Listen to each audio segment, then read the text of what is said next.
Look sharp. You have violated the pact.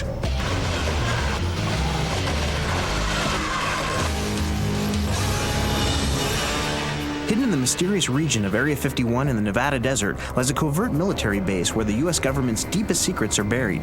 Now, something's gone wrong. A viral outbreak quarantines the facility, trapping scientific and military personnel with an even greater menace wreaking havoc inside.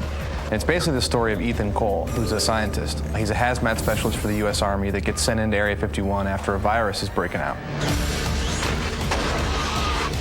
You are the medical specialist trying to figure out what this experiment was and what went wrong. You and your hazmat team come into this area and all hell is breaking loose, and you realize you're there for more than your initial purpose. You are the everyday man that suddenly is becoming the action hero. Open the door.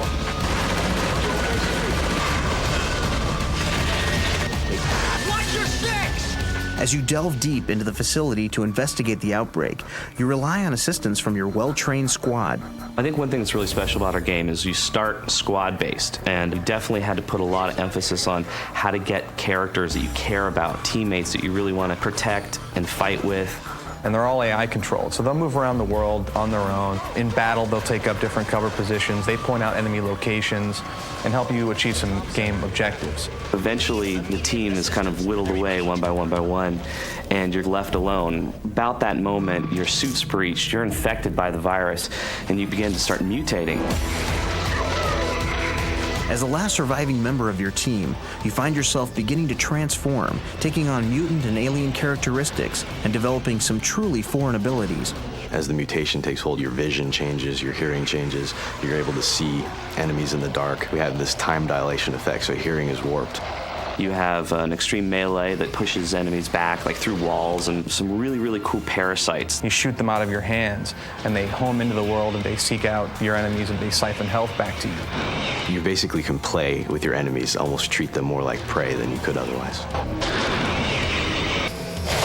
No alien battle would be complete without a cache of high-tech weaponry. Using some of the alien technology, the military's built some sort of new weapons. That one of them has sort of a laser sight pointer that you can use. It's great for enemies that like to hide because you can bounce projectiles off of walls and off of ceilings to get people that are hiding behind objects and things like that. One of the most exciting things about Area 51 is the celebrity voice talent. Gamers will be sure to recognize the familiar-sounding voices behind Ethan Cole, his alien buddy Edgar, and others. We've got some great VO talent. We've got Powers Booth. And then, of course, we've got David Duchovny, which we're really excited about, as the main player character, Ethan Cole. By day 3, I wanted to punch him in the face. By day 7, I did. So eventually the player encounters a green animated corpse. This is an alien using telekinesis to remotely maneuver this corpse and talk through him to you. And his name's Edgar. He's not necessarily a friendly gray alien, but he has his own agenda, which kind of dovetails with yours. Edgar is voiced by Marilyn Manson, and we actually have a scene where your player, Ethan Cole, voiced by David Duchovny, gets to talk to Marilyn Manson. So I couldn't think of a better experience of video game than like David Duchovny talking to Marilyn Manson. It's just awesome. Are you comfortable descending into the hell of another man's creation?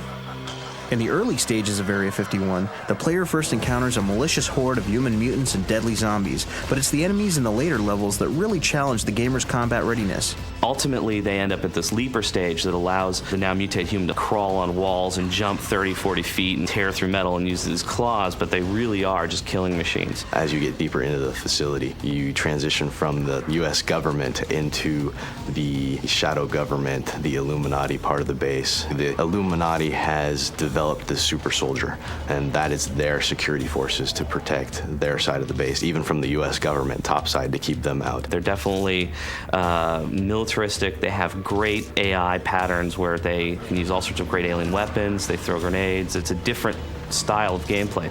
And then ultimately, you end up in the gray section of Area 51 at the furthest reaches of the base.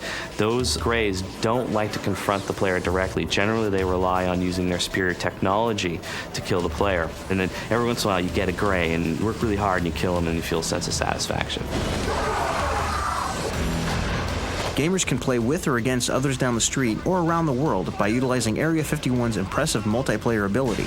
What we did is put in 16 players, voice over data, so you can chat with your friends on a USB headset and give you all the modes that you'd expect.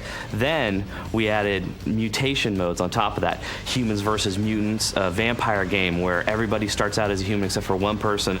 Then the mutant infects the other ones, and then the tide of battle shifts, and now it's all mutants hunting the last human. So we really brought what made Area 51 successful in the single player to multiplayer to kind of create this whole new experience I think everyone's going to really enjoy. One feature that we're really proud of is that our levels actually can scale based on the number of players involved. If it's in a 16-player game and 10 of the players drop out, alarms will start going off in the outer regions of the level, and the level will start to collapse to bring players together to keep the action frantic. What adventure into the US government's most covert base would be complete without discovering the hidden truth behind several well-known conspiracies? Conspiracy plays a huge role in our game, actually. We have a whole collection system based on witnessing conspiracies, recording conspiracies, and even deconstructing conspiracies. We've got the fake lunar landing, which is a big set piece for us, and complete with cameras and a director's chair and the whole 9 yards. All the little traditional conspiracies are dealt with in various parts of our levels to kind of entertain you and educate you in the conspiracy world.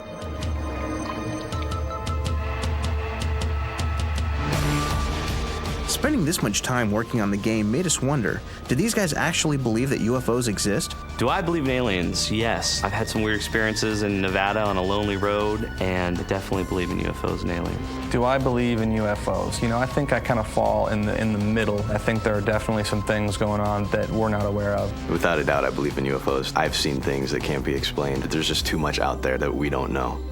I definitely believe in them.